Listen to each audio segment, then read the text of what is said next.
I've made a lot of mistakes. Biggest mistake, well, not the biggest, necessarily the biggest, but buying Berkshire Hathaway itself was a mistake because Berkshire was a lousy textile business. And I bought it very cheap.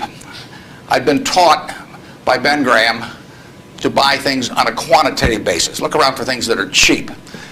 And that I was taught that, we'll say in 1949 or 50. It made a big impression on me. So I went around looking for what I call used cigar butts of stocks. And the cigar butt approach to buying stocks is that you walk down the street and you're looking around for cigar butts and you find this, on the street, this terrible looking, soggy, ugly looking cigar, one puff left in it. But you pick it up and you get your one puff.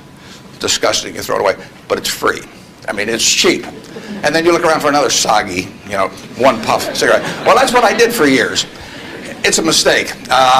Although you can make money doing it, but you can't make it with big money. It's so much easier just to buy wonderful businesses. So now I would rather buy a wonderful business at a fair price than a fair business at a wonderful price. But in those days, I was buying cheap stocks. And Berkshire was selling below its working capital per share. You got the plants for nothing. You got the machinery for nothing. You got the inventory and receivables at a discount. It was cheap. So I bought it. And 20 years later, I was still running a lousy business. And that money did not compound.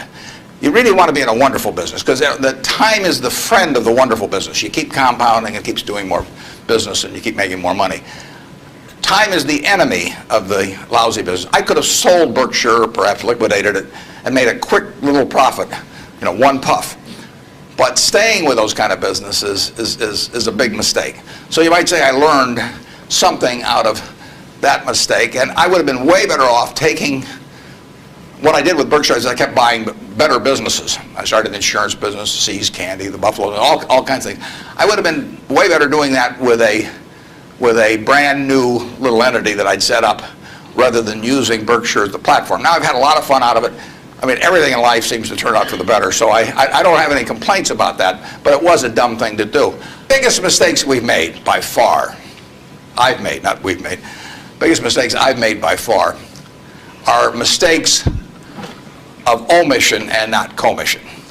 I mean, it's the things I knew enough to do, they were within my circle of competence, and I was sucking my thumb. And that is really, those are the ones that hurt. They don't show up anyplace.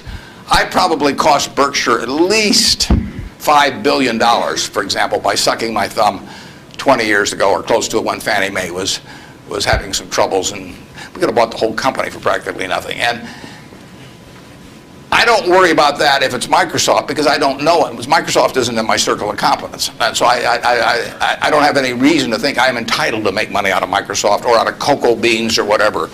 But I did know enough to understand Fannie Mae, and I blew it. And that never shows up under conventional accounting.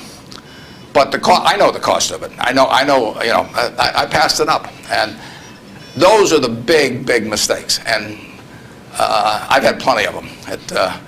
And unless I tell you about them in the annual report, and I resist the temptation sometimes, unless I tell you about them in the annual report, you're not going to know it because it doesn't show up under conventional accounting.